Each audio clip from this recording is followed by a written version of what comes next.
Also, you're going to hear resonances of David Frank's remarks. I've come to think of myself as like the work and occupations version of David Frank sometimes, so hopefully there's a complementarity there as well. And a confession that I'm really going to be focusing on the United States here, but I'm eager to see the extent to which my conceptualization works is portable to your other contexts. In 2006, I convened a meeting in New York, which many of you were at, actually, getting some help on how the social sciences of higher education might be coherently conceptualized and more formally integrated.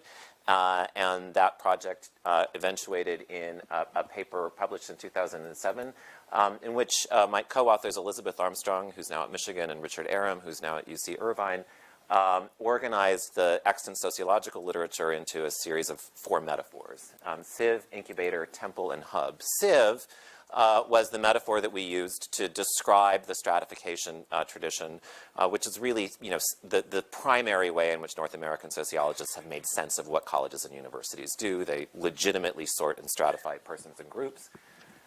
Incubator was the socialization tradition, the wide body of scholarship that focuses on the extent to which universities do things to people. They work on people and produce identities, subjectivities, desires, tastes, ways of physical comportment that are also stratified. The Meyer, let's call it the Irvine School now, got its own tradition. Temple was the metaphor that we used to describe the extent to which universities formalize and codify official knowledge. Something as David Frank and others have talked about. Knowledge is really real if it has some sort of niche in the formal organizational architecture of universities. And they're highly retentive organizations. We hang on to a lot more knowledge than we let go. Rendering universities more and more complicated organizational artifacts over time. And Hub was relatively novel. It took a bunch of emails exchanges with a lot of people, many of whom attended that conference.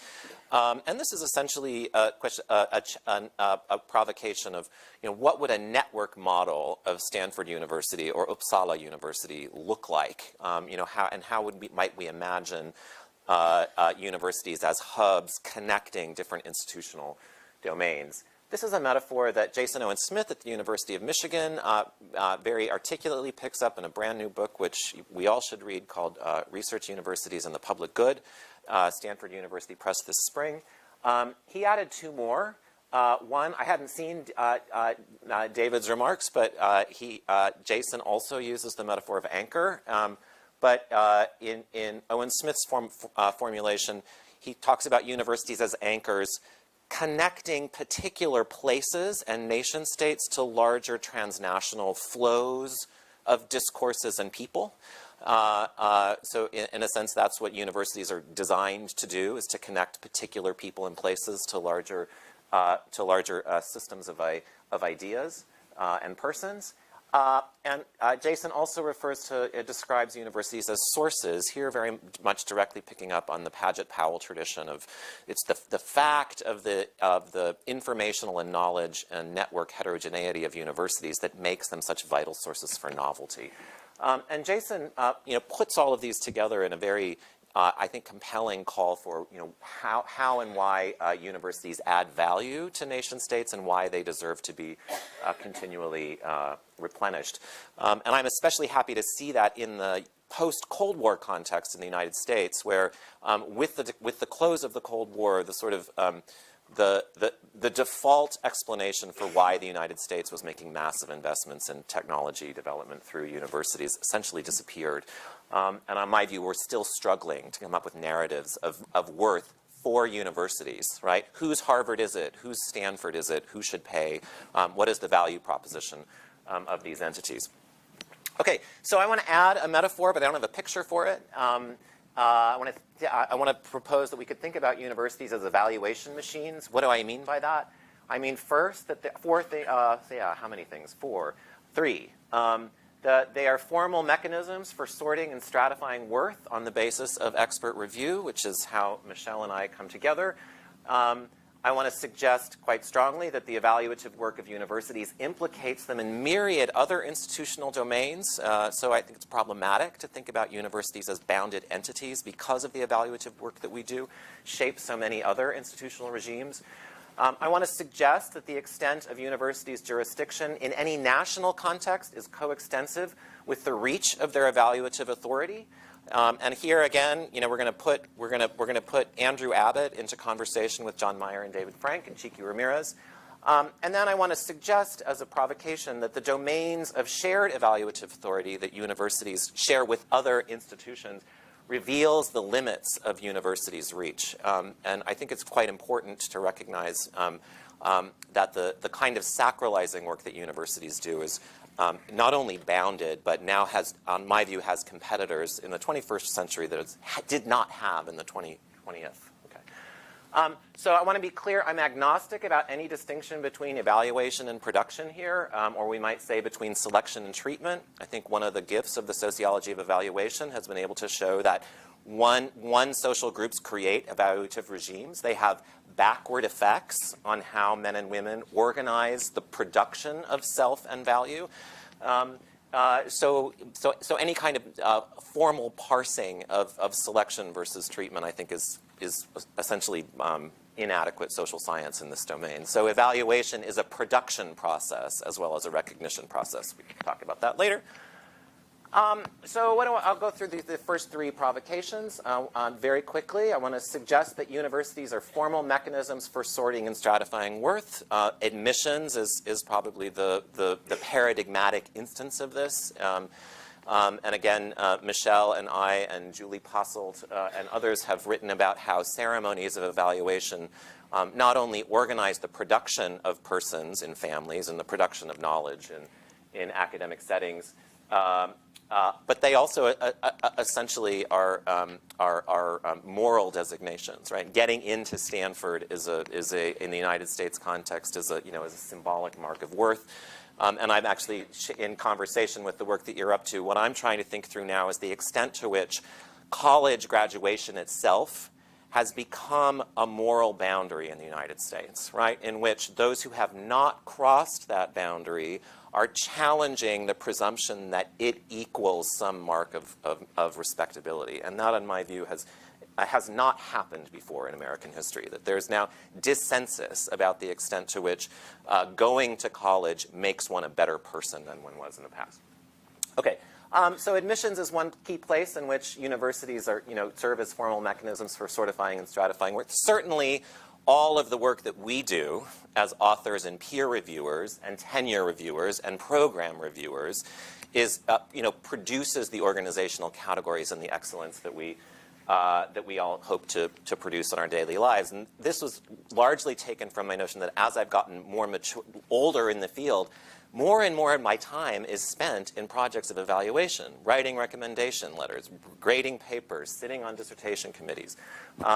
That work is a larger and larger portion of what ever more mature social scientists do.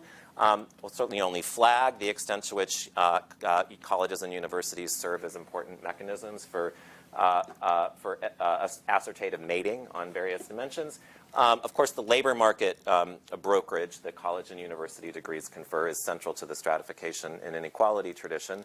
And I want to suggest, this is related to my comment yesterday, is that that it's really propinquity and branding that enables all of these different evaluative regimes to bless each other, right? So I don't know anything about paleontology, but if there's a tenured paleontologist at Stanford, I'm going to arrogantly presume that he is or she is one of the most excellent paleontologists in the world. And the fact that we have the world's most excellent paleontologists blesses the sociologists and the water polo players and the football team, right? And the lawyers, right? The fact that we're all here together perpetuates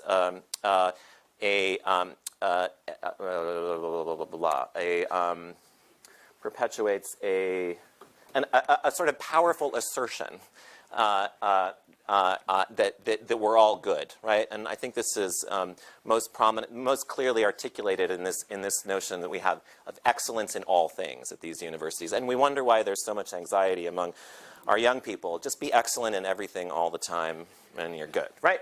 Okay. What did I do wrong? I'm just going to skip this one. It rehearses the other one. You can sort of see by virtue of this, I'm suggesting that, if the goal is to get my kid into Harvard, then I'm going to organize the first 17 years of my life around getting my kid into Harvard. That's the sort of thing I mean by retroactive effects. I want to suggest that the extent, this is where I'll conclude, the extent of universities' jurisdiction in any national context is coextensive with the reach of its evaluative authority. And we were talking about this slightly in the break. I think when the germinal pieces of institutional theory were developed in the 1970s, it was easy to imagine that higher education would just continue to encompass all spheres of knowledge and that its authority would universalize as decades progressed. But as we all recognize, the mechanisms through which knowledge is produced and legitimated have become much more complicated since the close of the Cold War in the 20th century. And so I think it's important to both historicize and specify the limits of the evaluative authority and the simultaneous sanctifying work that universities have. Let me give you a few examples. One is athletics.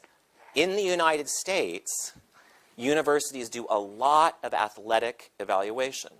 They don't have a monopoly over athletic evaluation, but a great deal of how excellence is measured and produced in athletics in the United States is done through college and university sports teams. So what is interesting to me about athletics is, one, it suggests the national peculiarity of these legitimation systems, and secondly, it provides a good example of a field of expertise that has plural jurisdiction among multiple domains. Universities play, but they don't have hegemony over it. I think the arts is another very good example in which universities share a jurisdiction with other powerful organizations. We often call them curator organizations, museums, symphony orchestras, very wealthy patrons, residencies, not-for-profit organizations of all sorts. It matters to universities that they have some jurisdiction over artistic excellence, but they don't typically worry as much about they don't claim total jurisdiction over artistic excellence, and we share that jurisdiction with what I think might be appropriately called sister organizations for reasons that we could get into over coffee. And then this is the one that I'll end on, and one that I think about a great deal here, and that is computation.